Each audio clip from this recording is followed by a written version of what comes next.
Bismillahirrahmanirrahim. Assalamualaikum warahmatullahi wabarakatuh. Alhamdulillah. Alhamdulillahi rabbil alamin.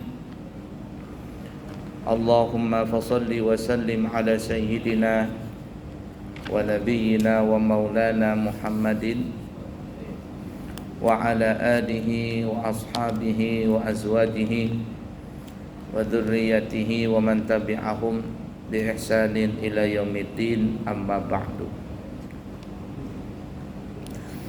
Mari kita lanjutkan pelajaran kita di dalam kitab Nasaihul Ibad yang dikarang oleh Al-Imam Syekh Muhammad Nawawi Al-Bantani Al-Indonesi.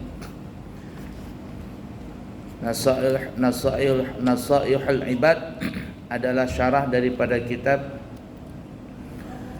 Al-Munabbihat 'alal Isti'dad li Yaumil Ma'ad lil Imam Ahmad bin Ali bin Muhammad bin Ali bin Ahmad Syihabuddin Abu Fadl Al-Kinani Al-Misri Al-Asqalani, yang lebih dikenal dengan Al-Imam Ibnu Hajar Al-Asqalani.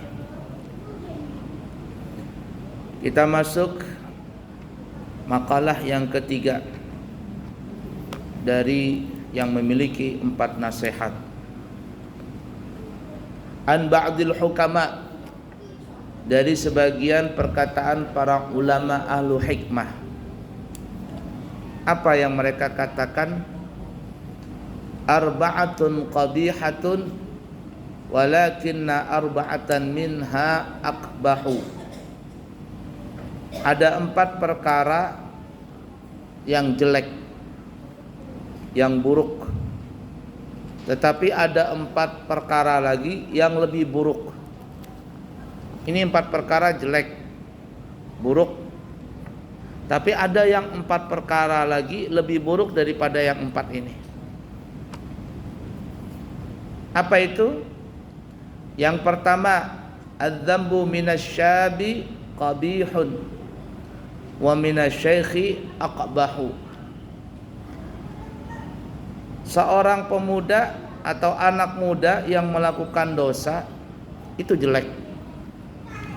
Tetapi apabila orang yang sudah lanjut usia melakukan dosa, itu lebih jelek lagi.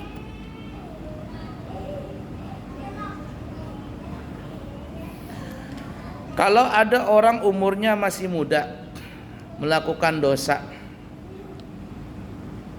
itu memang kebanyakan terjerumus orang melakukan dosa itu pada saat di masa-masa muda.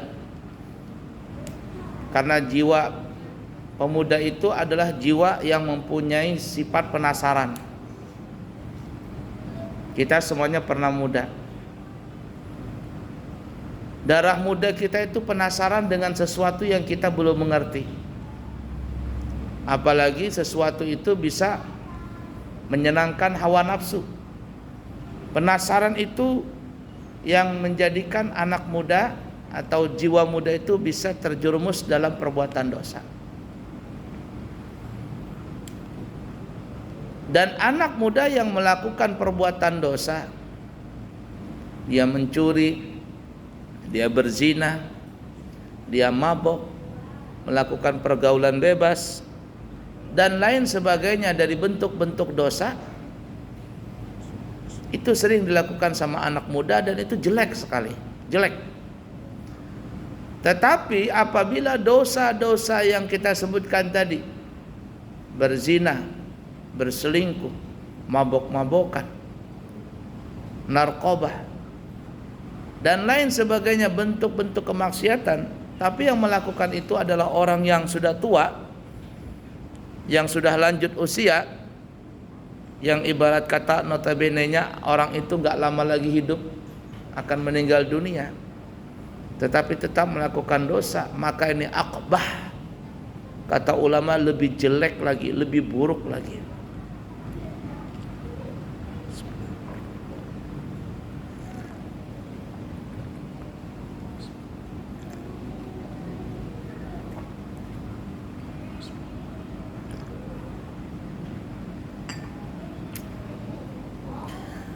Dan seseorang itu sudah mulai dikatakan tua itu apabila sudah masuk umur 40 tahun. Kenapa kok 40 tahun? Banyak rahasia di angka 40 itu. Kita dalam perut ibu kita 40 hari pertama dari setetes mani berubah menjadi segumpal darah. 40 hari kedua menjadi segumpal, ya, dari air mani, terus berlanjut ke 40 hari kedua dari dari setetes mani berubah segumpal darah. 40 hari kedua menuju 40 hari ketiga berapa? Menjadi segumpal daging, dan akhirnya nanti 120 hari 40 ketiga lalu ditiupkan roh. Angka 40 itu.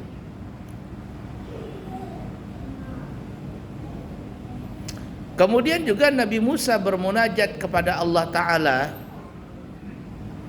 selama 40 hari 40 malam di angka 40. Kemudian juga banyak para aulia Allah diangkat, dia menjadi wali Allah itu di umur 40 tahun. Dan begitu juga para nabi dan rasul, termasuk nabi kita Muhammad sallallahu alaihi wasallam,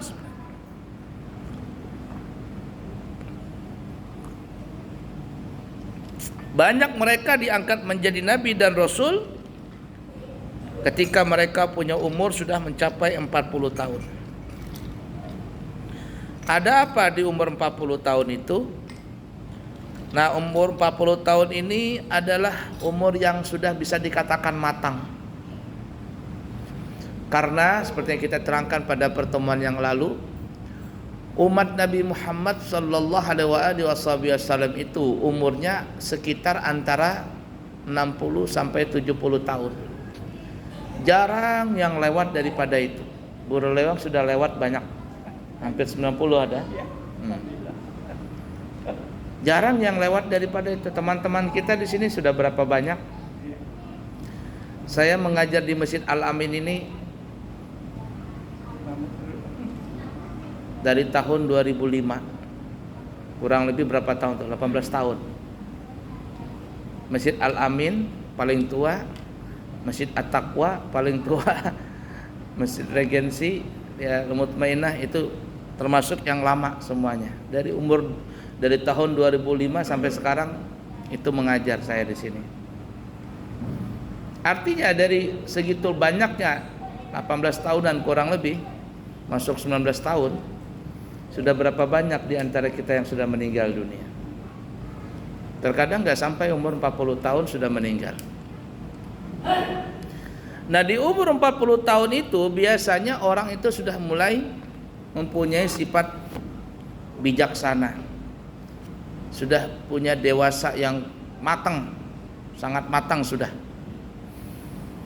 Sudah merasakan manis, asin, pahit, kecut, pedas, hambar, dan lain sebagainya. Pengalaman hidup banyak. Kalau orang itu umur 60 tahun, kalau 40 tahun itu sudah 2/3 umur sudah dia lewati. Banyak sekali pengalaman hidup. Nah, kalau di umur 40 tahun ini yang sudah dikatakan sudah tua umur itu, tinggal kurang lebih 20 tahun lagi standar kita meninggal dunia. Tapi tidak ada mau perubahan, berarti orang ini ya tadi akbah. Orang itu jahat sekali, buruk sekali kalau tidak ada mau berubah, tidak mau meninggalkan maksiat. Dan khawatirnya para ulama banyak mengatakan apabila orang di umur 40 tahun tetapi tetap saja melakukan dosa, tetap umpama dia berzina, naudzubillah min dzalik, atau berselingkuh, nasallallahu alaihi, atau dia tetap judi, narkoba dan sebagainya, bentuk-bentuk dosa yang banyak itu, maka dikhawatirkan dia meninggal dunia dalam kondisi yang seperti itu. Dan itu sering terjadi.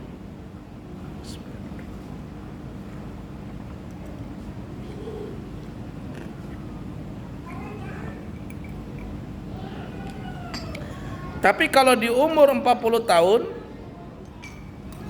dia sudah mulai berubah menjadi lebih baik lagi, maka insya Allah itu tanda-tanda bahwa dia akan mati dalam keadaan husnul khatimah. Dan itu sering terjadi. Baik, jadi kata ulama, dosa yang dilakukan oleh pemuda itu jelek.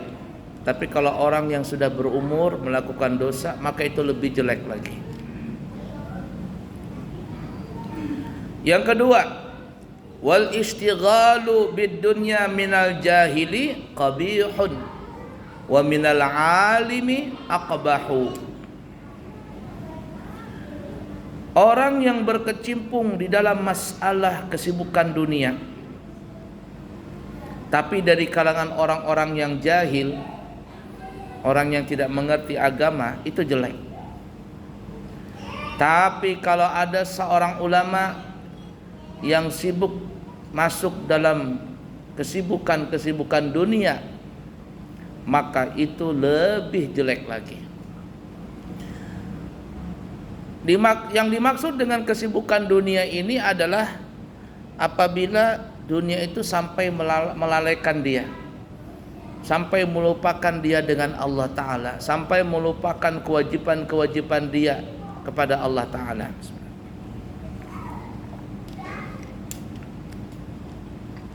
Tapi kalau ada orang yang berkecimpung dengan urusan dunia, namun dunia itu tidak melupakan dia kepada Allah, dia tetap sholat, dia tetap sedekah, dia tetap beribadah, sholat berjamaah, membaca Al-Quran, bersalawat, dan lain sebagainya, bentuk-bentuk ibadah yang dia lakukan itu, maka kekayaan seperti itu tidaklah dihina, tidaklah menghinakan dia. Dan berapa banyak orang yang kaya tetapi ibadah. Bahkan tentu orang yang kaya dan dia baik hubungannya kepada Allah Ta'ala dan kepada makhluk Allah Ta'ala, itu lebih baik daripada orang yang baik hubungannya kepada Allah dan kepada manusia, kepada makhluk Allah Ta'ala, tapi dia miskin. Lebih baik yang kaya tadi. Kenapa? Karena dengan kekayaannya dia bisa membantu sesama dia. Dengan kekayaannya dia bisa bangun masjid. Dengan kekayaannya dia bisa bangun madrasah. Dengan kekayaannya dia bisa bangun pesantren. Dengan kekayaannya dia bisa membantu anak-anak yatim, panti jompo dan lain sebagainya. Dengan kekayaan tadi. Tapi kalau seandainya kekayaan itu sampai melupakan dia, bahkan cenderung melakukan perbuatan maksiat, maka ini sudah dikatakan dia tertipu dengan urusan dunia. Nah, kalau ada orang yang tertipu dengan kesibukan di dunia, tapi orang itu jahil, yakni bukan orang yang alim, yang tidak mengerti ilmu agama, itu jelek. Tapi kalau ulama yang melakukan masuk dalam urusan dunia tadi, lalu dia melupakan ilmunya, dia melupakan urusan dia dengan Allah Ta'ala, maka itu lebih jelek sekali, sangat jelek sekali.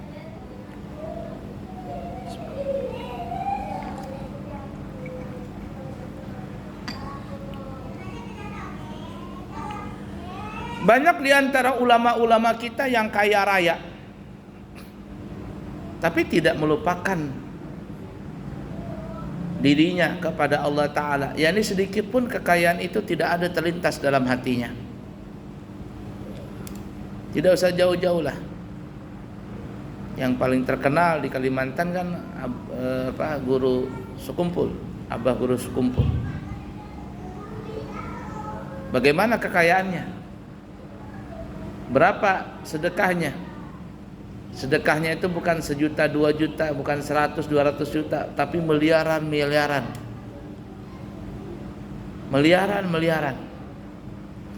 Para tamu-tamu yang datang ke sana, para habaib, para kiai yang berkunjung ke sana, sudah diberikan jamuan makan, diberikan ongkos dan lain sebagainya lagi. Jangan ditanya orang-orang yang hadir, banyak sekali yang dibantu dengan beliau. Kekayaannya luar biasa. Tapi sedikit pun kekayaan itu tidak melekat di dalam hati beliau. Artinya walaupun kekayaan itu sekejap hilang di hadapan beliau, maka tidak goyah hati beliau dengan Allah Ta'ala. Nah begitu. Kalau kita lihat ulama-ulama di luar negeri, kaya-kayanya luar biasa, pakaiannya mewah, mobilnya mewah dan sebagainya. Tapi ya itulah, tidak ada kekayaan itu terlintas dalam hatinya.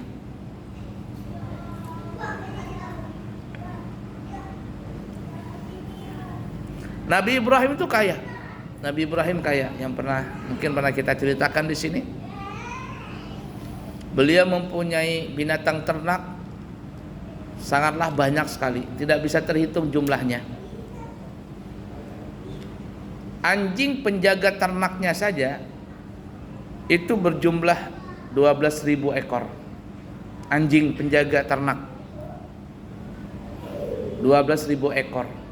Kalau anjing penjaga ternak saja jumlahnya 12.000 ekor, lalu pertanyaannya, kira-kira binatang ternaknya ada berapa ratus ribu ekor itu? Sudah terhitung banyaknya. Dan hebatnya, setiap anjing tadi dikalungi dengan kalung emas. Jadi bukan manusia, bukan ibu-ibu yang pakai emas, anjing yang pakai emas. Kalau diambil orang, ambil aja, tidak ada masalah. Saking banyaknya itu. Nabi Ibrahim berkurban 1.000 ekor kambing, 300 ekor sapi, dan 100 ekor onta. Banyak sekali kurbannya. Kalau beliau makan, gak mau sendiri, beliau pasti ngajak orang makan, motong kambing, ngasih makan orang. Itu sering, sifat Nabi Ibrahim itu suka menjamu orang. Luar biasa lah Nabi Ibrahim tadi. Tapi apa kata Ibrahim? Ya, yang beliau lakukan itu sampai membuat semua umatnya kagum, kaumnya kagum. Hebat sekali Nabi Ibrahim ini. Belum pernah orang berkorban segitu banyaknya. Apa kata Nabi Ibrahim? Sungguh katanya, ini belum ada apa-apanya. Kalau seandainya Allah memberikan aku seorang anak, maka akan kukorbankan anakku itu sebagai membuktikan bahwa aku lebih cinta kepada Allah dari apapun juga, dari hartaku apapun juga, bahkan anak pun akan kusembelih untuk membuktikan cintaku kepada Allah Ta'ala. Sampai akhirnya Nabi Ibrahim pun dicoba untuk menyembelih anaknya. Itu Nabi.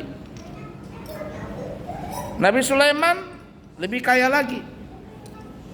Dan dikatakan tidak ada seseorang pun yang lebih kaya di dunia ini melainkan Nabi Sulaiman. Tidak ada kekayaan yang melebihi Nabi Sulaiman.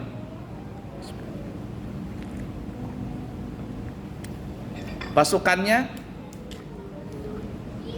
jin, manusia, binatang darat, lautan dan udara dikuasai semua. Istrinya sampai 1.000 orang. Di sini ada yang punya istri 1.000. Jangankan 1.001 aja pun hendak menambah lagi kadawani. Nabi Sulaiman 1.000 orang, 300 istri yang asli, 700 selir bahasa kitanya.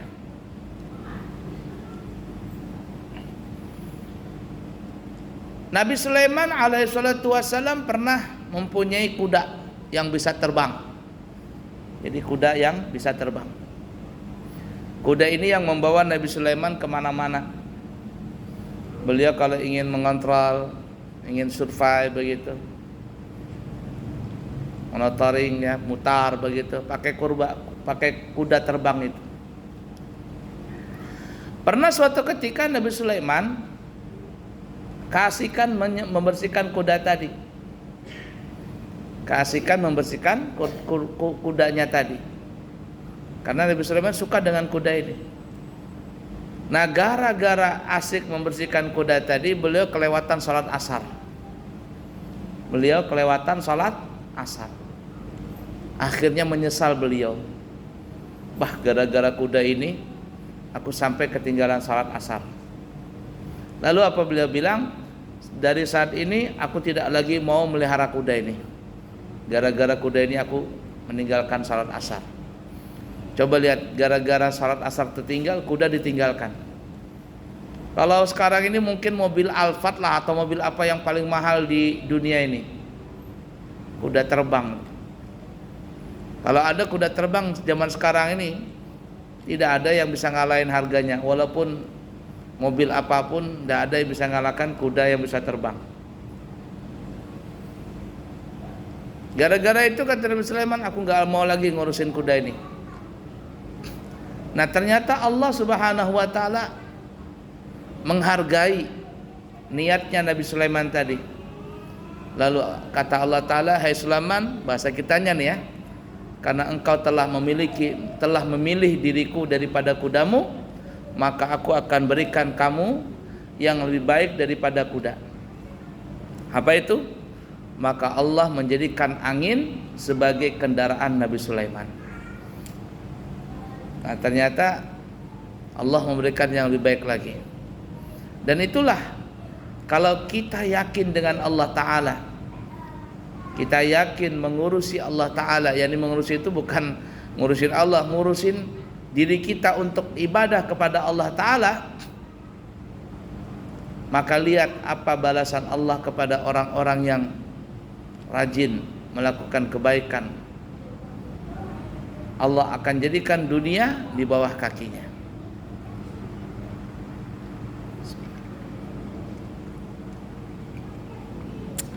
Tapi tidak sedikit orang yang tertipu dengan kekayaan itu, dengan jabatan. Qarun, dulu orang miskin Qarun itu, datang kepada Nabi Musa, minta doakan supaya minta ilmu supaya bisa jadi kaya. Adakah amalannya? Nabi Musa melihat, engkau tidak tahan wahai Qarun. Pulang Qarun ke rumah dengan kemiskinannya, makan sehari cuman mungkin sekali dengan istri dan seterusnya, pakaian compang-camping, pokoknya susah banget Qarun tadi. Lalu akhirnya tidak tega Nabi Musa, kemudian dia memberikan amalan. Tidak tahu apa amalannya. Pokoknya di situ dikatakan apa yang dipegang oleh Qarun maka akan jadi emas. Yang ngasih ilmu itu Nabi Musa. Coba kalau Nabi Musa mau pakai sendiri, apa yang dipegang sudah jadi emas. Tapi Nabi Musa nggak mau menggunakan ilmu itu. Kenapa? Karena tahu dunia itu berbahaya. Yang memberikan ilmu itu adalah Nabi Musa. Ketika ilmu sudah, si Qarun tahu ilmunya, sudah. Apa yang dia pegang jadi emas, dia pegang jadi emas, jadi emas. Berapa kekayaan Qarun itu? Dikatakan dalam kisah Israiliyat, kunci gudang penyimpanan emasnya itu, kuncinya itu dibawa oleh 60 ekor onta. Kita kayaknya kita paling-paling serenteng kita punya kunci gudang. Serenteng. Ini Qarun yang membawa kunci gudang penyimpanan emasnya itu 60 ekor onta. Kalau 60 ekor onta kira-kira berapa banyaknya itu gudang penyimpanan emas tadi. Sampai akhirnya Qarun tidak mau bayar zakat. Dia sewenang-wenang, pelit, kikir dan seterusnya. Lalu Allah menenggelamkan si Qarun tadi ke dasar bumi. Dan tidak ada seorang pun yang bisa mendapatkan harta Qarun itu. Jadi kalau ada yang mengatakan saya dapat harta Qarun, enggak, itu bukan harta Qarun itu. Itu harta penyimpanan orang-orang zaman dulu. Istilah harta Qarun itu cuma istilah saja. Qarun selalu ditenggelamkan oleh Allah Ta'ala ke dasar bumi. Setiap hari masuk, dia dan seluruh hartanya. Tidak ada yang bisa menemukan itu.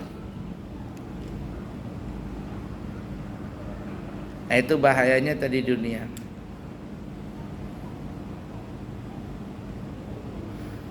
Boleh kaya, dan kita pun kalau ditanya mau kau kaya, maulah. Ya, pasti kita mau kaya. Saya saja kalau disuruh kaya mau. Kenapa? Karena saya perlu untuk bangun pesantren, bangun ini, bangun itu, banyak yang diperlukan. Tapi semuanya itu di tangan Allah Ta'ala. Ya ala kulli hal.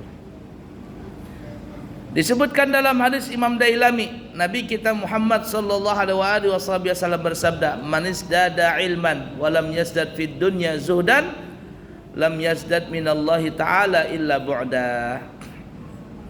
Barang siapa seseorang yang bertambah ilmunya, dia punya ilmu, tapi dia tidak zuhud dengan urusan dunia. Tidak zuhud. Zuhud itu adalah tidak meletakkan dunia dalam hatinya, itu zuhud. Lawanan daripada zuhud, hubbud dunia, cinta rakus dengan dunia. Dan zuhud itu, sekali lagi ya, zuhud itu ukurannya bukan mobil yang mewah, baju yang bagus, kulit yang bersih, ganteng, cantik, rumahnya besar, megah kayak istana. Apakah itu cinta dunia? Atau yang dikatakan zuhud itu adalah orang yang baju compang-camping, badan kurus kering, pipi cekung, mata bengkak begitu, bicara nunduk-nunduk begitu, duduk paling ujung. Apakah itu zuhud? Oh enggak, itu bukan tanda zuhud. Tanda zuhud itu adalah tidak meletakkan dunia di dalam hati.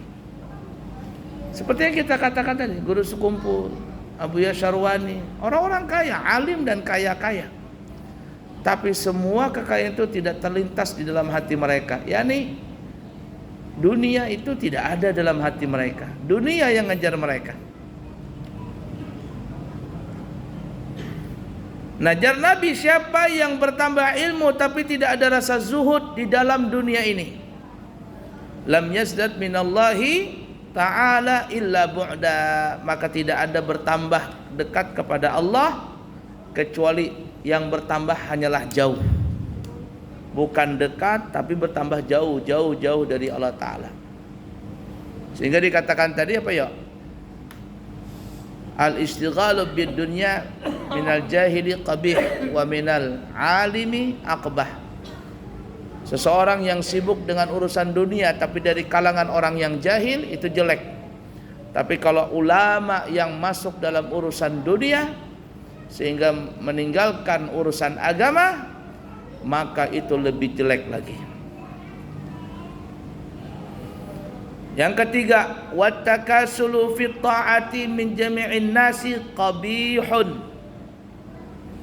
wa minal ulama'i wat talabati aqbah. Bermalas-malasan di dalam berbuat kebaikan dari setiap orang itu jelek. Tapi bermalas-malasan dari kalangan ulama dan orang-orang yang menuntut ilmu, yakni para santri, itu lebih jelek lagi.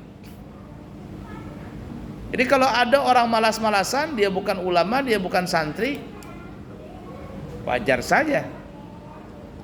Tapi kalau ada ulama dan begitu juga orang-orang santri, anak-anak santri malas-malasan, maka ini lebih jelek lagi. Santri tugasnya adalah belajar. Santri tugasnya adalah mengabdi. Santri tugasnya adalah melatih mental dia. Tapi kalau ada santri suka malas-malasan, ada santri malas dalam beribadah padahal dia tinggal di pesantren, tidak mau sholat berjamaah, tidak mau mengaji, tidak mau belajar. Begitu juga ulama, guru-gurunya nih ya, maka itu lebih jelek lagi daripada orang yang umum. Kami pribadi sering mengatakan, kalau ada anak-anak yang sekolah di luar, sekolah umum, di SMP, SMA atau SD dan sebagainya, mereka makan pakai tangan kiri sambil berjalan, tidak baca basmalah, selesai makan minum bungkusnya dibuang sembarangan, cekakikan dan sebagainya. Mereka itu wajar, Kenapa? Karena mereka nggak ngerti agama, mereka nggak belajar adab. Tapi kalau ada seorang santri makan pakai tangan kiri, sambil berjalan, sambil cekakikin, kemudian dibuang bungkusnya sembarangan, ini akbah, lebih jelek daripada orang yang di luar. Apalagi gurunya, apalagi ulamanya, wah itu lebih jelek lagi. Udah dipaham kira-kira?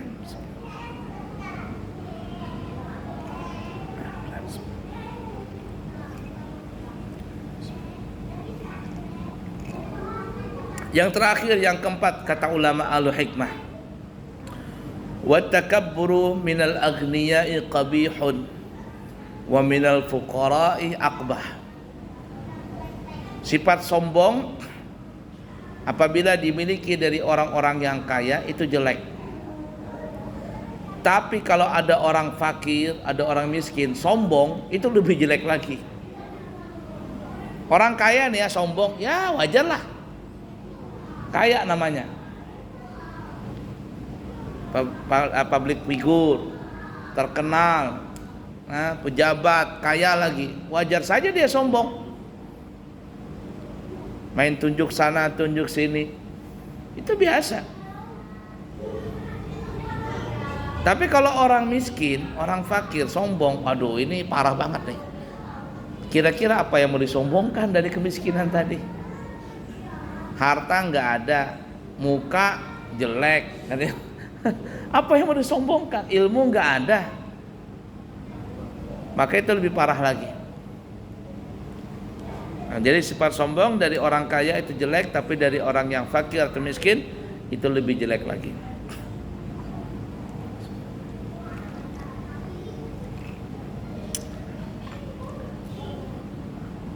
Kata ulama, semua manusia itu ada potensi bisa jadi sombong. Kita ini ada potensi semuanya bisa sombong. Dan kata ulama, seseorang itu bisa sombong disebabkan dari 4 faktor. Jadi kalau kita memiliki 4 faktor ini, itu bisa jadi kita sombong. Yang pertama, ziyadatul mal, bertambahnya kekayaan. Kalau kita kaya, semakin kaya itu sangat ada potensi bisa jadi sombong. Dan itu memang sering terjadi hal yang sedemikian. Kemudian yang kedua, ziyadatul mansab, bertambahnya kedudukan, keturunan, jabatan dan sebagainya, itu bisa jadi sombong. Bahasa kitanya, saya darah biru, kamu darah merah. Nah, ya. Ini bisa jadi sombong. Kemudian yang ketiga, ziyadatul ilm, bertambahnya ilmu. Sangat potensi sekali, berpotensi sekali orang yang alim itu bisa sombong. Makanya Sayyidina Umar mengatakan, orang yang belajar ilmu, terutama ilmu agama, itu akan melewati 3 kali tahapan di dalam hatinya. Yang pertama, orang yang baru belajar itu biasanya sombong. Kalau baru sebulan, 2 bulan, setahun, 2 tahun, itu ada agak sombong belajar. Yang tidak sependapat dengan dia pokoknya salah. Makanya berapa banyak anak-anak yang baru ikut daurah 2 bulan, 3 bulan, keluar dari tempat daurah itu salah, itu bid'ah, itu syirik. Pokoknya disalahkan semua orang. Yang tidak sependapat dengan dia salah. Dan itu wajar. Kenapa? Karena masuk dalam sifat sombong tadi. Tapi jangan berhenti di situ. Bertambahlah ilmu, carilah ilmu lagi. Bacalah kitab yang lebih luas lagi. Kalau dia terus belajar, maka dia akan masuk tahapan yang kedua, yaitu sifat tawadhu. Ketika masuk sifat tawadhu ini, dia mau sudah menghormati pendapat orang lain, mau menghargai yang tidak sependapat dengan dia. Oh, mungkin di sana lebih benar. Sudah mulai tuh tunduk. Makanya orang menuntut ilmu itu seperti padi, semakin berisi padi tadi semakin nunduk. Tapi kalau nggak ada isinya, mencagat dia, sombong tuh masih. Padi itu nah kalau belum ada isi berdiri dia. Tapi kalau ada isinya nunduk dia. Yang ketiga, kalau orang itu belajar terus, maka dia akan merasa al-faqirul fil ilm. Dia merasa tidak punya apa-apa. Dan kalau sudah masuk tahapan yang ketiga ini, dia tidak pernah akan puas dengan ilmu. Dia candu dengan ilmu itu. Baca kitab ini selesai, dia ulangi lagi. Baca kitab ini selesai, dia ulangi lagi. Bahkan dia tambah lagi. Nggak pernah akan puas. Kalau orang sudah candu dengan ilmu, waduh luar biasa itu. Dia tidak ada merasa punya apa-apa. Kenapa? Karena dia meyakini wa fawqa kulli dhi ilmin alim. Di atas ilmu, di atas orang yang alim ada yang lebih alim lagi. Itu orang berilmu tuh. Tapi kalau dia masuk dalam tahap pertama tadi, sombong dia. Iblis itu tidak ada yang lebih alim daripada iblis. Dia lebih duluan hidup daripada kita. Bahkan iblis pernah menjadi panutan atau pemimpin daripada para malaikat. Tapi karena kealimannya itu, Allah jatuhkan dia dengan apa? Kesombongan tadi. Jadi yang ketiga, ziyadatul ilm, itu bisa menjadikan orang sombong. Kemudian yang keempat, ziyadatut ta'ah, bertambahnya ketaatan. Jadi orang yang taat itu, orang yang rajin ibadah, itu ada potensi jadi sombong. Orang yang rajin sedekah, rajin ini, bisa sombong itu. Itu di masjid itu, aku saja yang rajin sholat, itu yang lain nggak ada itu. Kalau nggak ada aku nggak terbangun itu. Itu sebabnya gara-gara aku itu. Kampung ini nggak ada yang sholat tahajud, aku aja yang sholat tahajud di sini. Nah itu ada begitu tuh, timbul nanti dalam hati. Maka pentingnya kita belajar ilmu tasawuf. Dan lihatin saja orang yang beribadah di awal-awal itu pasti ada rasa sifat tafakhur, merasa bangga dengan ibadahnya tadi. Ya, orang pulang haji itu nah, kalau nggak disebut haji terkadang marah. Kamu ini kenapa sih nggak manggil aku, nggak panggil haji? Aku kan sudah haji, kenapa nggak dipanggil haji? Haji plus lagi 300 juta. Terkadang gara-gara huruf H saja di undangan nggak mau datang. Ini nggak ada huruf H-nya, aku nggak mau datang. Kan ya, gara-gara huruf H nggak tertulis di undangan. Ya ala kulli hal, itulah 4 perkara yang dikatakan oleh ulama al-hikmah tadi. Baik, cukup sekian, insyaallah nanti kita sambung lagi. Semoga ada manfaatnya. Subhanakallahumma wa bihamdika asyhadu an la ilaha illa anta astaghfiruka wa atubu ilaihi wa akhirul kalam. Wassalamualaikum warahmatullahi wabarakatuh.